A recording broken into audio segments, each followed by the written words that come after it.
What up, what up, what up? It's K.Honesty, and I'm about to do a review of The Real Housewives of Potomac, Season 8, Episode 11. So if you haven't seen the 11th episode of The Real Housewives of Potomac, Season 8, leave this video right now. Go watch the episode and come back and watch this video.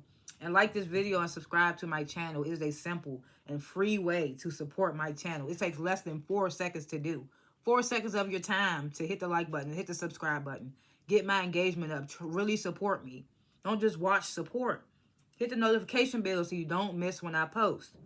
And anything I say, it's my opinion. It does not reflect anyone or anything associated with the show. I am also not a public speaker, so I will tend to fumble my words. You will hear me say, so, like. I might stop to regain my thoughts. I might slow my words down to regain my thoughts. And yeah, it is what it is. Comment below what you would grade this episode, what you thought of the episode, if I forgot anything, if I was off on anything, let me know in the comments. I like to grade the episodes before and after my reviews. I actually enjoyed this episode of The Real Housewives of Potomac. I enjoyed this episode, and it's all thanks to Karen Huger. Like, we have to give this lady her flowers. Like, this lady is carrying this whole season. She is carrying the whole season. Karen is carrying the whole season. Because of her, I'm giving this episode a B+. I enjoyed this episode. I also enjoyed this week's episode of Married to Medicine and Baddies East on Zeus Network. So go check those out. Check those reviews out if you watch those. But yeah, anyway, I'm gonna give it a B+. I enjoyed this episode. It's all because of Karen and the little shady text scene we had. Somewhat Mia. We'll get into it. But last chance, RHOP, The Real Housewives of Potomac, Season 8, Episode 11. If you have not seen that episode, turn this video off because I'm about to spoil the entire episode. Okay, let me get a swig of my smoothie. Okay. Something went out, or did it not? Oh, my lighter might have went out. Oh, no, it didn't. So this time I wrote down the little small filler scenes because some of them was cute and I liked them. I like to write down what I noticed. So the first scene is Wendy and Eddie. They go to wake up their son Carter, who has a birthday. I think they said their son turned 13, or was it 10? Because I know Phaedra's son turned 13 on Married to Medicine. So I'm trying to remember how old their son Carter, Wendy and Eddie's son Carter turned. I can't remember. But they wake him up out of his sleep with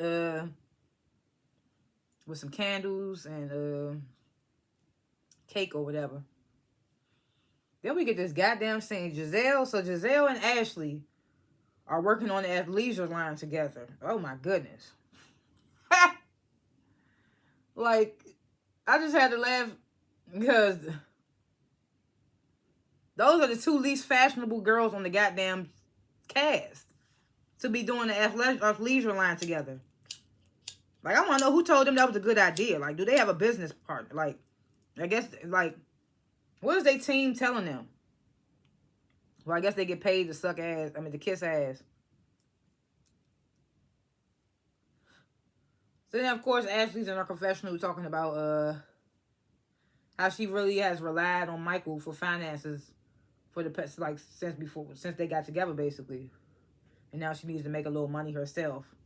We know why you're doing that, Ashley. That divorce money ain't panning out the way you thought it was going to. I'll never forget that reunion when she thought she was going to get. And that reunion, she was like, no, I didn't end up getting that. It was just like, come on, Ashley. So, we get to scene Karen. She's hosting her Aunt Val and her cousin David. And, she brings up how back seasons before, how it wasn't no successor to her grandmother's land. And according to her Aunt Val, and then they show that clip of Val saying that.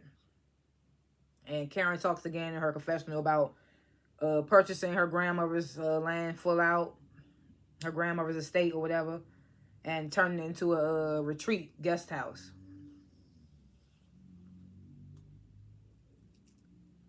So she's talking with her aunt and cousin, and she's saying she sees it up and running in about 2 years, but first she has to see if the structure is well enough to renovate.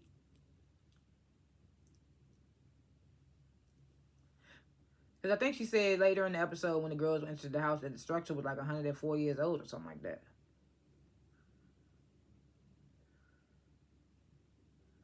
I'd be wondering about stuff like that too. So I didn't even, well, not wondering, I didn't even know that if a structure is too damaged or fragile that you can't even renovate. Like, that makes me wonder, because I was like, my great grandma's house is very fragile. When her kids pass it down, like, is it no can you not renovate?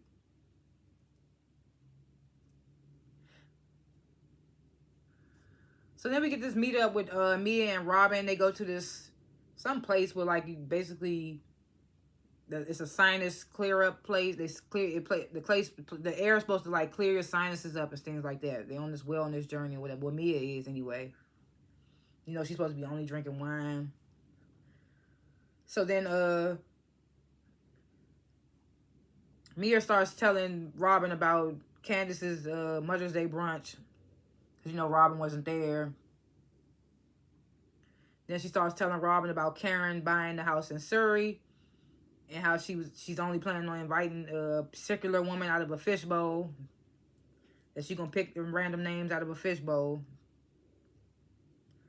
So then randomly, Robin says that she brings up seeing a picture of her and her entire family in Karen's camera roll. So she's like, I'm just for sure Karen's obsessed with me. And they show clips of Karen, you know, always asking Robin, like, when you getting married to Juan? And bringing up the woman that Juan was supposed to be seeing that's supposed to look like Karen. All that stuff. It's like, no, bitch, she's not obsessed with you. She's just trying to get something out your ass because you don't like to share your goddamn story and you on a reality TV show. She trying to make the season something. That's what she trying to do. She not obsessed with your ass. And then Karen, you got to think about it. Even though Karen is a bad bitch, Karen is older. So I know a lot of old people who have pictures just in their phone of people that, just so they can have it, you know, just so they can have it if they need it or something like that. I don't feel like it was nothing obsessive about that.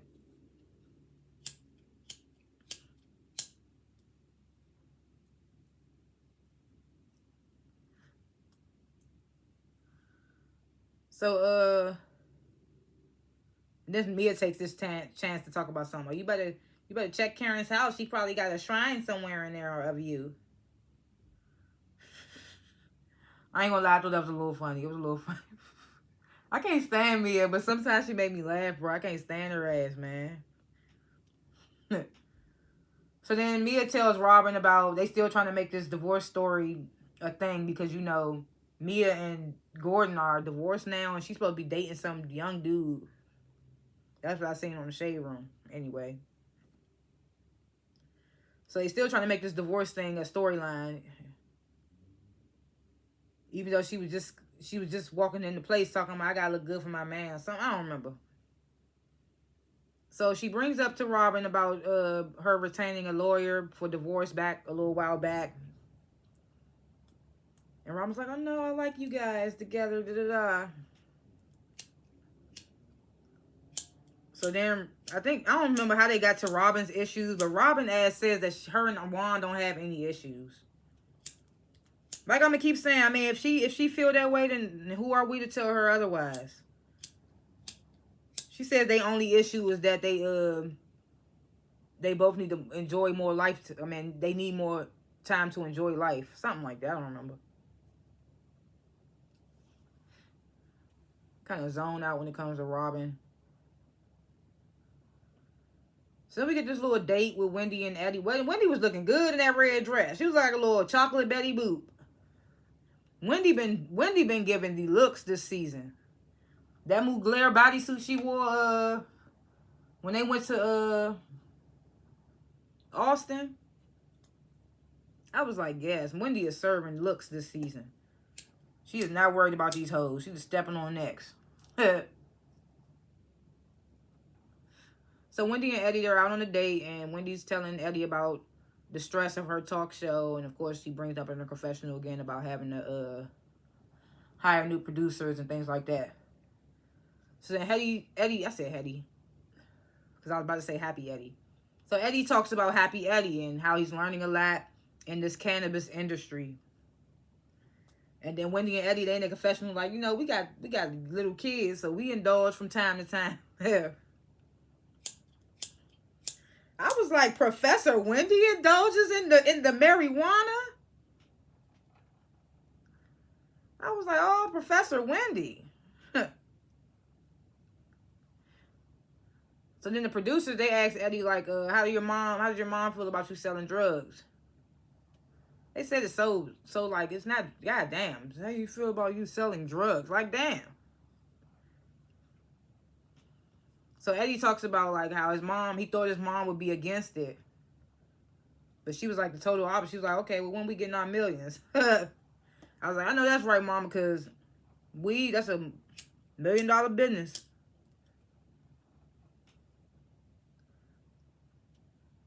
So they talk a little bit about, Wendy and Eddie, they talk a little bit about not having enough time for each other, both being busy and not wanting sex to be repetitive.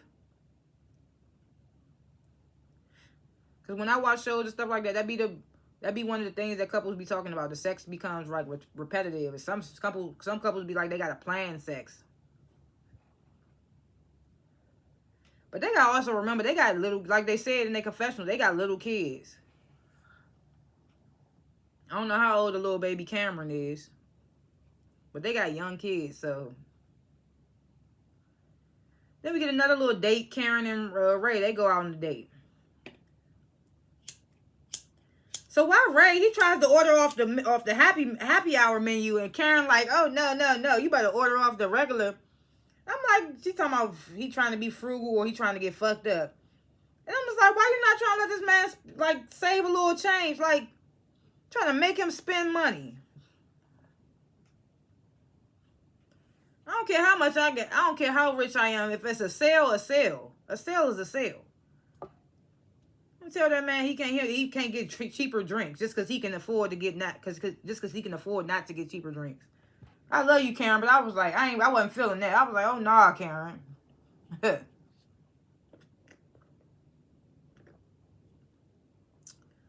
So then Karen, she talks about her checkup and, the 5% calcium buildup. She says that her doctor wants her to work out more. So she's like, yeah, I'm going to get a trainer with a ponytail. So she was like, you going to help me find one? I thought this scene was real funny because I was like, after all those allegations y'all had, why would y'all make this try to kind of joke? So Ray like, why I got to be a man? And Karen's in her confessional like, I need some motivation. I didn't think that was funny. Karen carried this episode with the comedy. I definitely thought that was funny. I was like, I need some motivation. But I was like, damn, they already saying y'all out here got an arrangement and you out here asking him to find you a fine trainer with a pony. She's like, come on, Karen.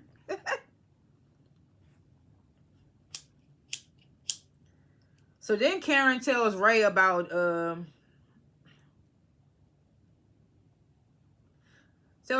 taking some of the ladies down to Surrey. Side note, I mean, maybe Ray is busy, but he's retired also. Why the hell is Karen not taking Ray to Surrey? I can't remember. Did she take him last time? I can't remember. Can't remember if she took Ray with her last time to Surrey, but why is she not taking him now?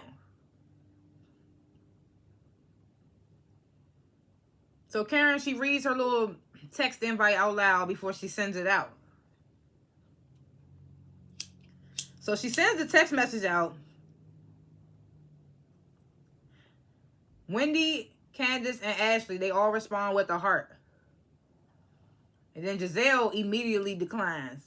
And I was like, of course, look at the names you put with it. And then I was like, great, because we don't need her ass anyway.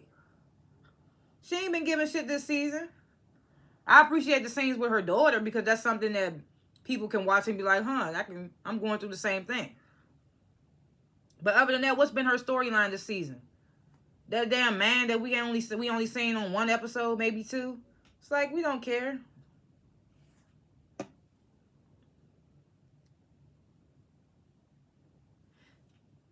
So then we get this thing at Nneka's house. And Nneka's husband, Ike, they at the Potomac house. And her husband, Ike, he's looking around for his work badge. And instead of Nneka helping him, She's like, just get a new one at work. I'm telling you, I packed these bags myself. I didn't see no badge. You're just making a mess. She had the nerve to tell Wendy that she felt, I mean, she had the nerve to say in her confession that she felt like Wendy is the more dominant one or something, or like combative or something she said about Wendy and her relationship with Eddie. But girl, it's looking like you the aggressive one. You the dominant one in the relationship. You wear the pants, seem like. She's just talking to him all types of ways. She's not even offering, oh, well, babe, where's the last place you seen it at?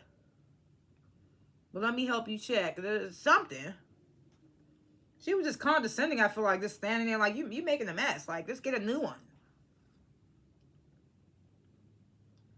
So then Giselle stops by in this little ass dress, look like it was from 2012.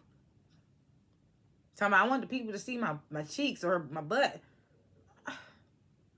She's just so cringe, bruh. So Nneka starts showing Giselle around her house.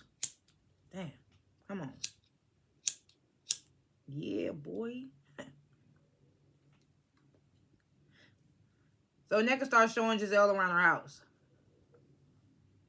They start talking about Nneka's fertility journey and how she tells Giselle that she did go to the doctor to get a second opinion. Mia was there with her. And she tells Giselle that that the doctor recommended an IUI, which is basically them inseminating you with like a turkey baster type instrument. Not exactly a turkey baster, but some type of instrument. And they basically latch their egg onto the sperm for you. She says that Ike's not really happy about having to pull out and nut into a cup when they fucking or something. I was just like, okay.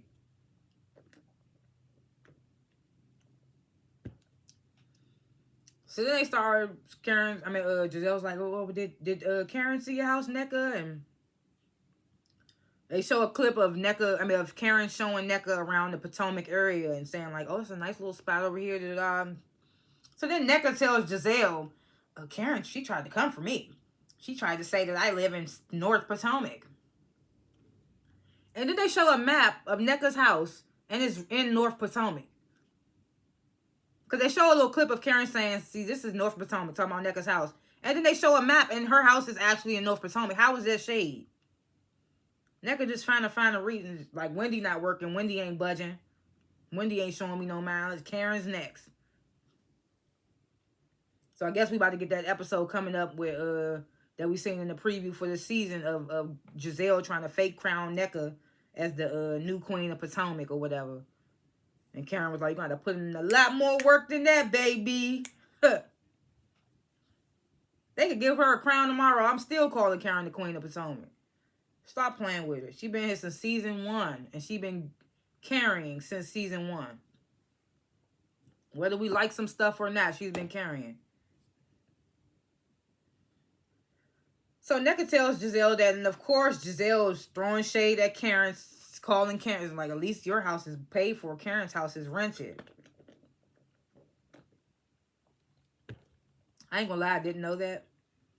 But it's just like, Giselle, this is why, well, I'm not even gonna say this is why I can't stand, this is another reason why I can't stand your ass, because Karen feels like y'all so much friends, but you shade her and try to take her down any chance you get. So I don't understand why Karen, like that episode when Giselle brought she brought more than one suit for the PAVE event. And it was just like, and Karen was in her confessional talking about, one thing about Giselle, we never go that low, or we never, she's always a good, it was just like, no, Karen, she's not. Like Candace said, like she said to Robin, how could you be friends with someone that's so disgusting and so dangerous?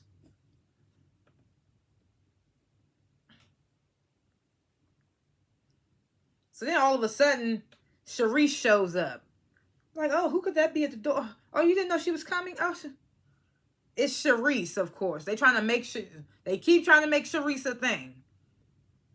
But apparently Nneka and Sharice have been hanging out. They show some clips of them hanging. So I'm like, okay, I guess they have been hanging out. But to come unannounced, like, come on now. Come on, there wasn't a phone call, a text. She just showed up. Okay. She called her neighbor, so how close? Maybe she lived next door where she saw that she was home. I just didn't buy it. I was just like, okay, we didn't know Sharice was coming. Okay. So then Sharice comes in. Of course, Giselle wants to immediately start talking about Karen. So she starts adding sauce to what NECA said about Karen shading her. Like, you know how Giselle just adds sauce to a story. So NECA and Giselle, no, NECA doesn't. This is when Giselle gets her text invite to Surrey. No, she doesn't even get the text invite. She's getting some notification from that same chain that Karen sent through. So this is what she tells Sharice and NECA. She's like, Karen sent the invite out along with me, Candace, Ashley, Wendy, and I immediately declined. And she's like, and she says in her confession, like, and Karen should know why I don't want to do. And they show these clips of, Giselle supposed to have got death threats. That's not, you don't put that on Candace and Wendy. That comes from your behavior on screen. That comes from the actions that you provided on screen. You can't blame that on them. They just spoke on what they saw, just like all the other fans did. But you coming at them because they on the show with you. Like, whatever, girl. It's just like, bye. We don't need you there. I'm glad she's not coming. What you gonna do? Give us some awkward dance moves and some cringy ass verbiage? Like, girl, bye. We don't need your ass there. She's so annoying.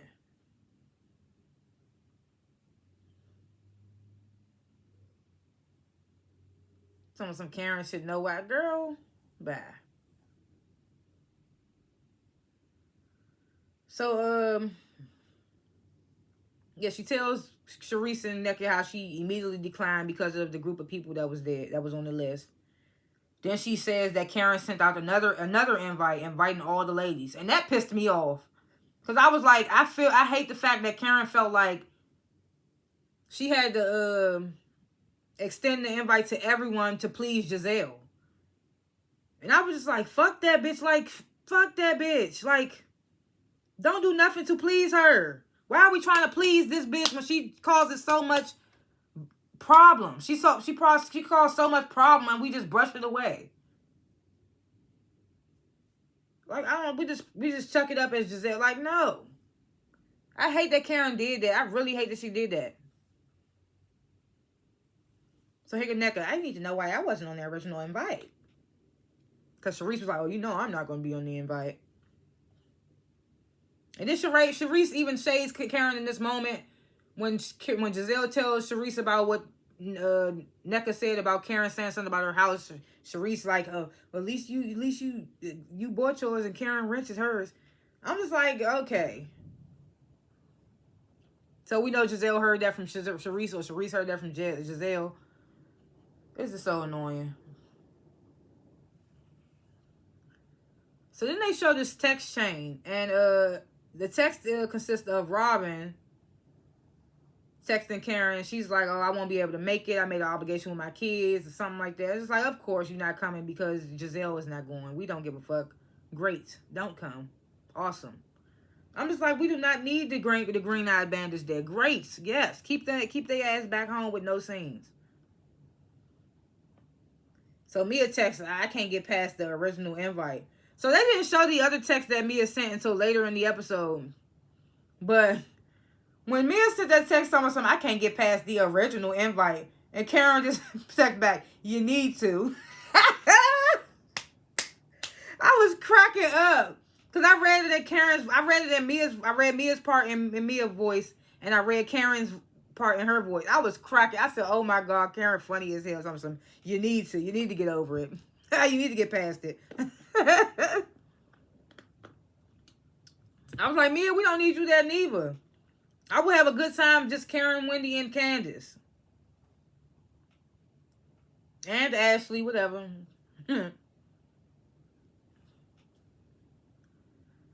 So then Wendy, NECA, Candace, Wendy. I put Wendy twice. Wendy, NECA, Candace, and Ashley. They all arrived to Karen's house. Hop in the Sprinter, head off to Surrey. How far is Surrey from Potomac? Can't remember. Oh, I think it was like 4. I think it was like a 4-hour ride. So in the Sprinter ride, Karen starts explaining her intentions on the original invite. She's like, I don't know what type of shit Mia was on. And then they show another text from Mia that's saying, I don't do last minute RSVP, but congrats. And I was like, girl, you was just in the last episode of your professional talking about something. I'll cash app you to come. Like, what you mean? Only a certain amount of few. Girl, you know you want to come on this trip. You know you need this check for this. You need this scene. This scene check, this show, this episode check, whatever. Well, she had a scene in this episode already, so. But still, yeah, you know what I mean. Y'all know what I mean. Whatever. She needs this little check.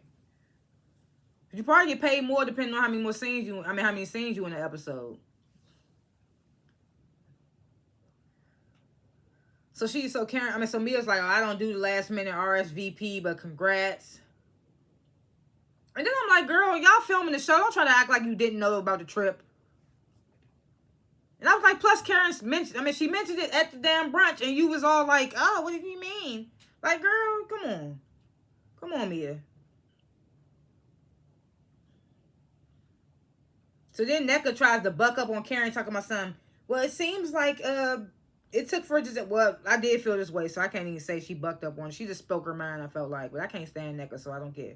But she says to Karen, like, oh, it took for Giselle to decline for you to invite everyone else. And Karen didn't say nothing, but I received that. Because that was true. And I was mad about that. I was like, Karen, why you do that?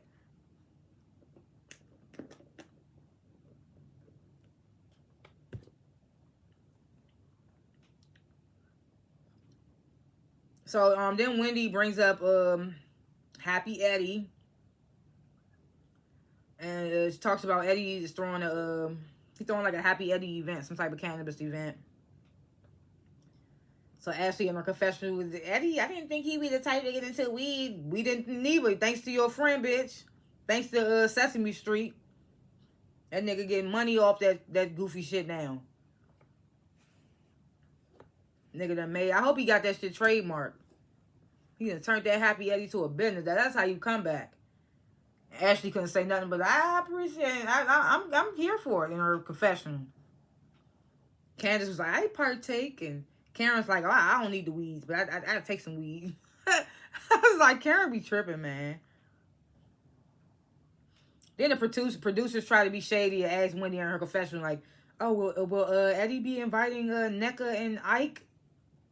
And Wendy didn't say that. She just got quiet, like, she doesn't answer. I'm just like, yeah. Because at this point, stop playing with her. Like, at this point, stop playing with her. So then Nneka, I still feel like she was trying to be shady in this moment. Because she says, well, I'm throwing like an unpacking party turning into like a sleepover. And I'm inviting everyone. I have something that we all can do. Because Wendy was like, well, Eddie's going to be inviting the guys. And I'm just like, what guys? What guys? Only husbands we got is Ray and Chris. If he's not inviting Ike. Oh, I guess Gordon. I forgot about Gordon. Ray, Chris, and Gordon, those are the only 3 they're going to have? Is Juan really going to show up? I guess Juan will go if it's something for the guys. But I'm assuming the women would be there too. I don't know. But you literally just got Greg, Chris, and Ray. And Ray ass too old to be smoking some damn reefer. Give his ass some edibles or something. And one edible at a time. Yeah.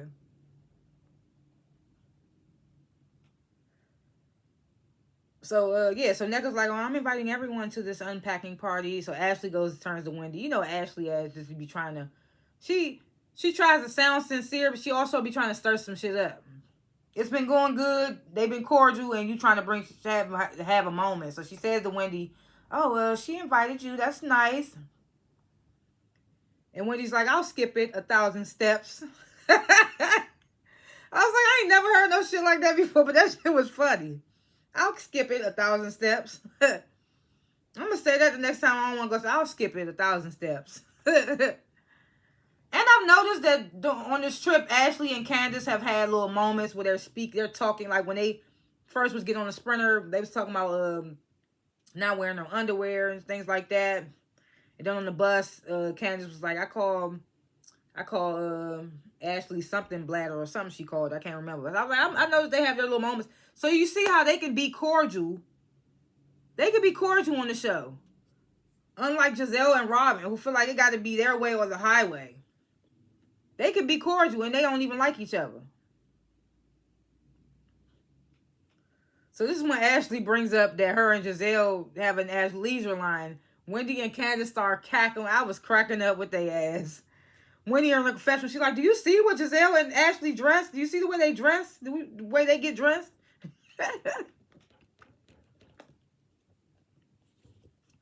And they was so, the show was so petty because when Wendy said, do you see the way they get dressed? They showed the most recent outfits of what Ashley did. They showed Giselle's outfit that she wore to Necca's house earlier in the episode. And then they showed the outfit that Ashley got on right fucking now.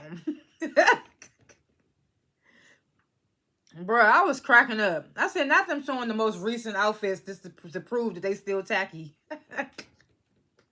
I thought they was going to show something old. You know how they show something old and be like, yeah. They showed the most recent shit that they've had on in this episode.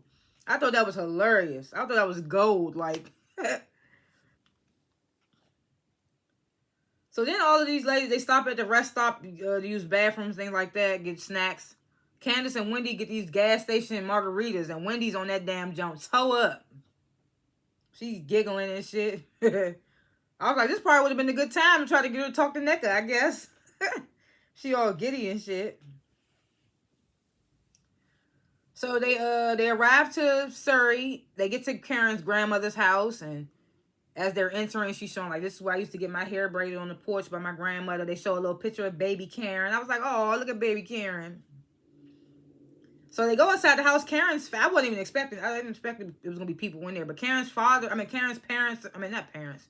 Karen's family is inside. Aunts, uncles, cousins, the reverends in there, all that good stuff. They start looking at family photos, things like that. Karen, she talks in her confessional about how blessed she feels of being able to own a part of a plantation that once enslaved her relatives, her ancestors. And they show a clip of Raven and Karen talking with Aunt Val about some of their ancestors being products of rape by white slave owners, and how slaves were listed as property in these leisures. Of course, we knew stuff like that happened back in slavery time.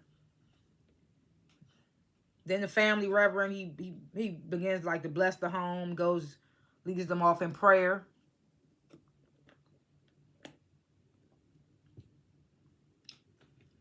So then the ladies, they switch into work clothes. It's kind of like the final scene right before they go sit down, but they switch into like working clothes. They making fun of Karen because Karen has got this like long denim dress on with this lace under it, like visor hat. It was just like, girl, what are you doing?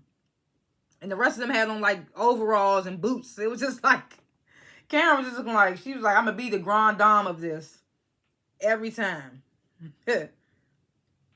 So they start raking. They raking out. Karen telling them there's snakes over there. They all annoyed and shit. It was hilarious. It was a funny moment. Karen, she thanks the ladies for coming and helping out. They thank her for inviting them and showing them her home and where she came, her upbringing, things like that. So apparently Aunt Val lives. Karen's like, I love how my Aunt Val didn't move. She's right here by my grandmother's house. So we can just run across the field. They run across the field to Aunt Val's house. They sitting outside. They sit down to have lunch, and then Ashley she mentions like, you know how me and Candace, we have somewhat been tolerable of each other on this trip, and she talks about how she feels like there's potential for Necca and Wendy if they want to, basically. I'm just like, oh gosh, Ashley, it was so fine. Then it gets super awkward and quiet.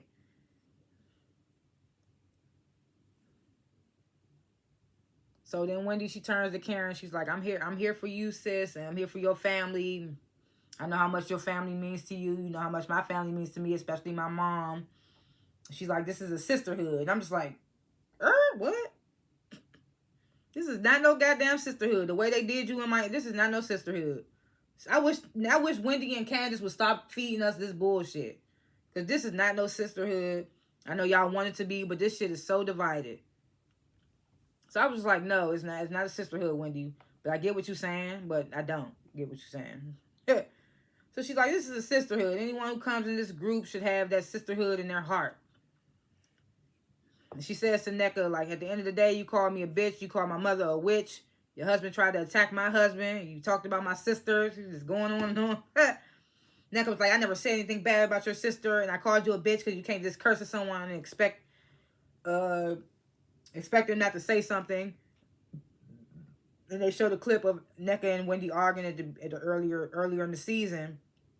And Wendy saying, to say what the fuck you want to say. So that prompted you to call her a bitch, NECA? Really? Because she said fuck?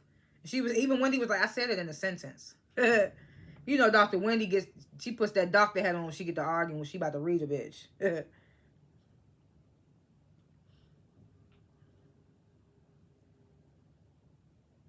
So she's like, so NECA's like, I didn't attack anyone. I stated the truth. So I'm like, so you still standing on these allegations of her mom having shrines and being a witch and the whole, everything that you done said, you still standing on this stuff.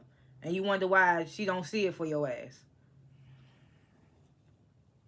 So Wendy says, I had to write this down because you know Dr. Wendy used some big ass words. I mean, I knew these words, but she threw them in there so delicately, so nicely. So she's like, I have no desire to talk to anyone whose existence is insequential to my existence. I was oh damn, I said the word wrong. I have no desire to talk to anyone whose existence is inconsequential to my existence. And I was like, sheesh. I was like, talk that shit, Wendy. Get this bitch up out of here. I'm tired of her ass. Tired of NECA ass. So Karen's like, oh, Wendy, how about we just nip this in the bud right now? Will you say that you are willing to be open, like that you are open, basically like to reconciliation or whatever? So Wendy's like, oh, an invitation does not absolve anyone. It actually shows a lack of accountability because it's skipping from step A to step Z. I was like, yes, read her ass, Wendy. Read her ass. Tired of NECA ass. Tired of her getting her ass. NECA just sitting there. Everyone's still invited to my slumber party. It's just like, what? This bitch act like a blonde for real sometimes. Well, everyone's still invited to my house. Like, she obsessed with Wendy at this point. You asking about her at the Mother's Day brunch? You getting into it with her but still saying she's invited to your home? Like, if you feel like her family does this and does that and they got the shrine and all that, why would you want her in your home, NECA? Why would you want her in your home? And that's how the episode ended. Like I said, I would grade it a B+. I still enjoyed the episode, mostly because of Karen. We got to see a baby picture. We got to see her family dynamic and where she came from and her upbringing. We got to learn a little bit about her history and things like that. I appreciated that. And then we had them kooky moments in the sprinter and with the ladies. I just enjoyed this episode. My least favorite scene was probably at NECA's house with Giselle and Charisse. But yeah, predictions for episodes to come. What do we see happen here? Well, we're going to see Chris. I'm assuming it's probably going to be at Eddie's event.